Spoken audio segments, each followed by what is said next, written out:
Hey there, cats and kitties. I am the Blues Man, Johnny Blues, coming at you live to talk about episode 9 of the anime series Koitu Uso. And finally, we have gotten this Romeo and Juliet play out of the way. There was still some preparing left to go at the start of the episode, and it was really kind of cute the way, the dynamic was playing out between Najima and Nisaka. I like how later in the episode, Nisaka, where Najima is feeling sort of faltering, he doesn't feel like he really had much to do with this whole affair. He doesn't feel like he had much responsibility to live up to, and he didn't accomplish a whole hell of a lot. And it's really through his own intervention, his own talking to Nisaka and trying to impress upon him how important this is, that Nisaka decided to be part and parcel with it, and so Nisaka actually admits that, and I was ear to ear grinning when that happened, and just the sort of the way Najima is all sort of embarrassed and maybe slightly blushing when seeing Nisaka in drag, in the full Juliet costume and everything. He was a pretty guy. you know. And I love that little like over the shoulder baka, you idiot, as he's leaving the changing room and everything, just about to go on stage, and so that whole dynamic once again was really playful and really kind of cute, I gotta say. But the whole rest of the time, of course, Najima is consumed with this obsessive sort of internal conflict of the conflictual feelings he has for both Rorina and trying to make amends with her, wondering how that's going to come back together, if they're going to be able to come back together, being surprised by the fact that she has shown up as per his invitation, sending her tickets with a friend of hers, and when they finally run into each other, it's just it's hilariously awkward and just strange, and it did make me chuckle actually. Whereas in earlier episodes, whenever they've played with that dynamic in that kind of fashion, I haven't really liked it. Those are things that were more conforming to the, as I've described them, wonkier episodes, the less enjoyable episodes for me, or engrossing episodes for me. But here it was very sparing, sparingly doled out, and I thought it was kind of cute and kind of funny, and it did make me smile. The way they're both squirming and not really sure how to talk to each other. And of course, Najima's like, "Oh, she couldn't even talk to me." But dude, you weren't even talking to her either. You were just as bad, just as off-put and awkward by this, this framework of being reintroduced to her. And he's all kinds of like, "Oh my God, did she actually look like that all along? The beauty, the splendor." So he's thoroughly, it answers my speculation, and he's thoroughly becoming smitten with her, even though he can't quite wrap his mind around that because he's also still consumed with Takasaki and what verbal exchange happened between them. We got a little more follow up where she's trying to pass off all of that revelation about how long and she's harbored this obsessive love for him, and she's trying to turn a quick buck in a sense, turn over another leaf right in the span of the same dialogue where she's like, never mind, I mean, look at her, she's so cute, she had like whipped cream on her nose, it was the most adorable thing ever, go love her, like after just a whole conversation, 3 paragraphs of "I have loved you for so many years and I've been thinking of you," and blah blah blah blah blah, as we had in the last episode. So it's like, of course, he can only naturally keep thinking about that. And I really have to wonder what influence and impact this play had on him. It seemed, by the reactions they were showing on his face and Rorina's face after watching this, or all during watching this Romeo and Juliet, gender swapped play, it seemed like things were very much on the minds of both of those characters. And I almost feel like, if nothing else, it was probably that Najima's feelings for Takasaki might have been strengthened all over again. That forbidden love. With the added conflict and uncertainty after he runs into the Ministry of Health guy, that yes, there was some WTFery, there was some bug in the system, whether deliberately put there or, as he suggests, a computer error. You know, as far as why he seemed to get a text message that said Takasaki, and then he got the paper message hand delivered that said Rorina. And the calculations, he checked them all over. He double checked, he triple checked. It's supposed to be Najima and Rorina. Now, I had offered the assumption, the speculation, that it was her white or gray haired friend, as we see her appearing in this episode again with another couple other girls that have a history with Najima and whatever like that. One having particularly bad blood for some reason. It's like, who the hell is this? To be introduced all of a sudden. But of course, we have that confrontation later in the episode between Najima and this white-haired, gray-haired girl. And she pointedly knows more than she should, than she ought to, about the whole false message and whatever like that. And this coming on the coattails of the Ministry of Health guy, revealing, okay, there was something that happened, something that transpired, whether deliberate or by accident. We don't know what. We can't trace it back to who might have been responsible, if there was anyone responsible. But I had speculated in a previous video discussion that it was this white-haired, gray-haired girl. And I keep saying white-haired, gray-haired because I haven't decided what color that is of her hair. But in any case, somebody had already confirmed for me in the comments that my speculation was on point, that it was her. And we kind of have that confirmation in this episode when she reacts to Najima's, asking her, did Takasaki tell you about that? And she said she wouldn't tell anyone about something this concerning, this private, especially conforming to something she's been harboring, this love and obsession for you, she's been harboring privately for so long. She wouldn't reveal that. She wouldn't, call that out, that kind of thing, even to her nearest and dearest friends. And so that, to me, was the bold-faced confirmation that this chick, gray hair, white hair, was directly responsible for sending that message. And the gist I get of her interaction with Najima is she did it for Takasaki's benefit.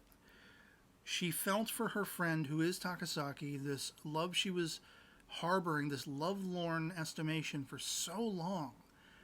And she thought maybe she could do something for her friend to make her friend happy.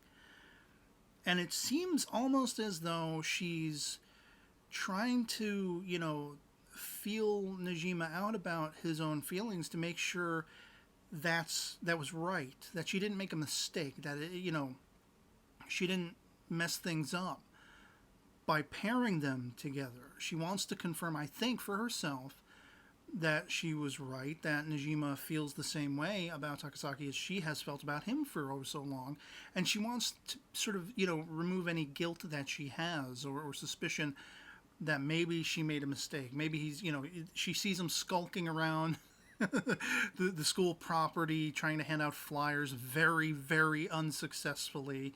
A mouse could have farted behind him and garnered more attention than him handing out flyers.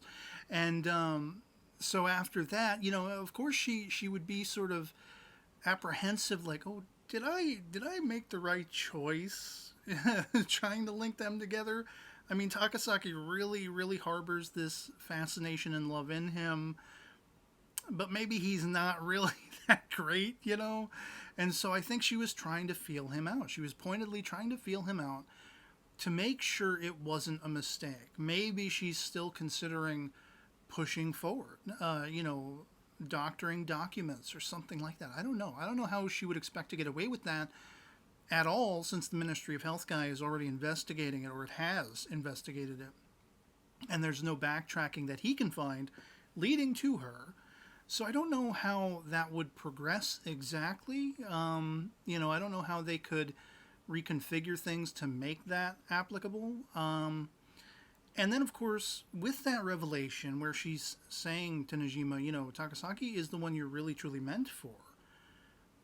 Well, literally, or is that just your opinion? Was that the way it was supposed to be, that it was Takasaki originally, and you messed it up and made it with Rorina?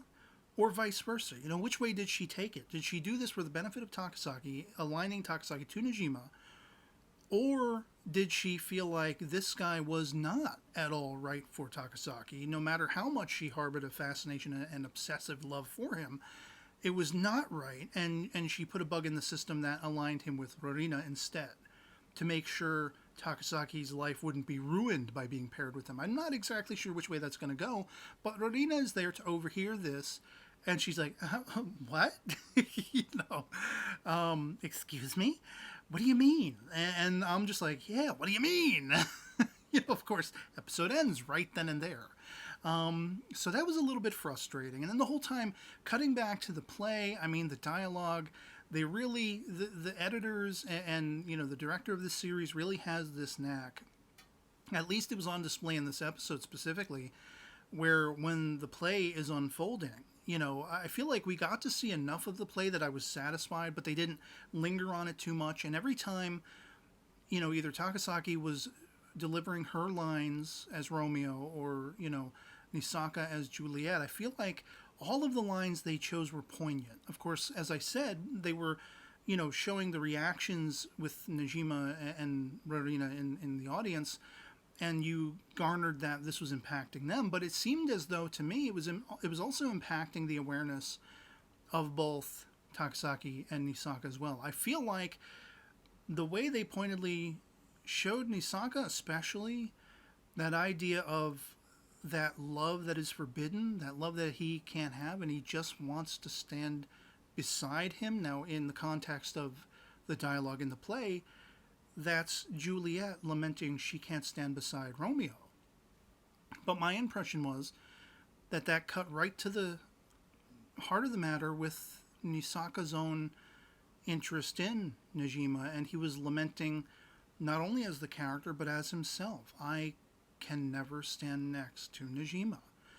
And that was really kind of bittersweet. It's like I was saying in the last episode discussion video, I'm not a shipper with characters, but I really kind of feel bad for Nisaka because he's completely, he has no chance. He's completely removed from any consideration because of his gender. And it's sad because he has feelings for someone. It's always sad when someone has feelings for someone else and that's just not going to happen for whatever reason. When it comes to fiction, that kind of thing. You can always just pour your heart out for a character and be brought to tears for what they're going through, whether you can relate or not, And it's so sad because he's completely out of the running. He's completely out of the consideration because Najima is straight and he wants one of these two other girls. He's got two girls, the Betty and Veronica thing, as I referred to it, once before, Takasaki or Rorina. And whereas I felt like he was really kind of aligning back toward an awareness of feelings burgeoning for Rorina, I kind of leave this episode like, oh, he's angled back toward Takasaki again. Maybe. And I kind of really wish he hadn't been interrupted by gray hair, white hair girl, because he was pointedly thinking about seeking out Nisaka and what he might say to Nisaka about the performance in the play. And that could have been really, cute. That could have been really heartwarming and heartbreaking at the same time, because that, again, is not going to happen. It's never going to happen. It's the only thing that will never be considered. So it's heart-wrenching for that. But, so, I mean, obviously somebody was messing about, and that's gray hair, white hair girl. Tell me what color you think her hair is, please, so I can make a definitive choice. But in any case, maybe I'll try to learn her name next time. And but it seems to me that she is the one behind the manipulation behind the scenes of aligning Najima with one of these two girls. I'm not sure which one she pointedly aligned him toward, because the Ministry of Health Cat says, the paperwork there is what is put together first. And then the text message goes out. So I'm not sure, was she responsible for getting the collating done and the paperwork done, but then, she tripped it up so that it was Rorina that he was meant to be with when originally it was Takasaki? Or was he originally meant to be with Takasaki and, she flipped it around so that the text message showed the truth, that kind of thing. Whereas she put Rowena on the paperwork. I don't know what exactly involvement she had, but I know she was involved. That was already confirmed, as I say, with somebody who let me know in the comments below that my speculation was dead on, on point, that she was responsible. It's just a matter of, well, how?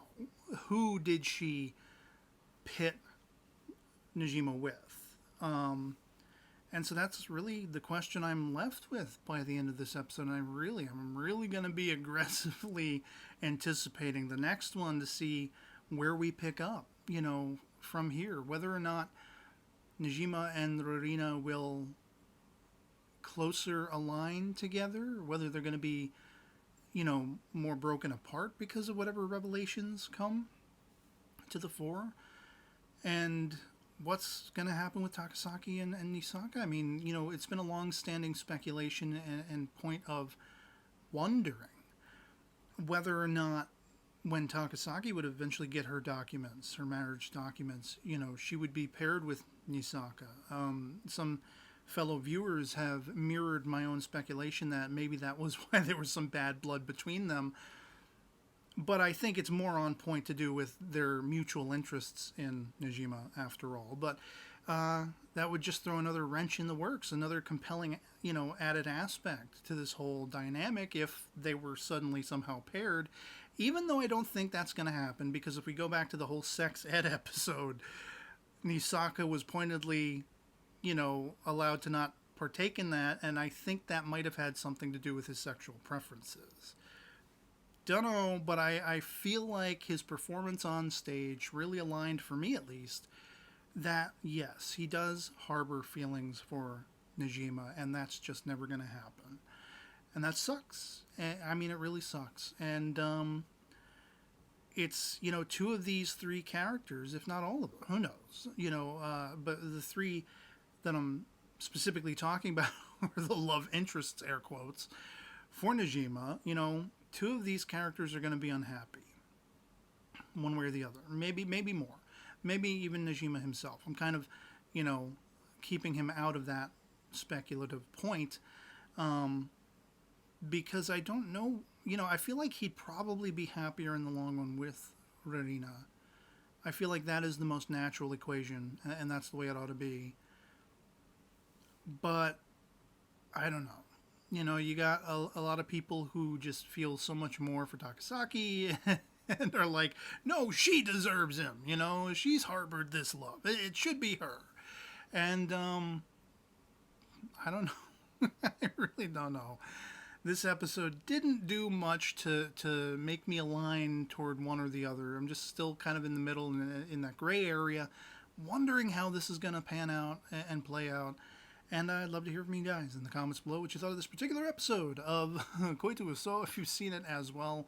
What you thought of it, if you agree with me that it was really, really presently apparent that Nisaka does in fact harbor feelings for Najima. It's much more than that curiosity that led to his kissing the passed out Najima in that former episode. I think there's much more going on there, and I think we saw that brought to light with his performance on the stage. And whether that changes your feelings about who Najima ought to align with and ought to end up with, and who you think that'll be, and what role you think this gray hair, white hair girl, also tell me the color you think her hair actually is, what role you think she had, what significance she brought to the table. Was she aligning Takasaki with Najima, or was she trying to keep them apart? I don't know. And so yeah, otherwise it'll be pretty much it for me on this. If this video finds you well, and I'll catch you all later. Peace.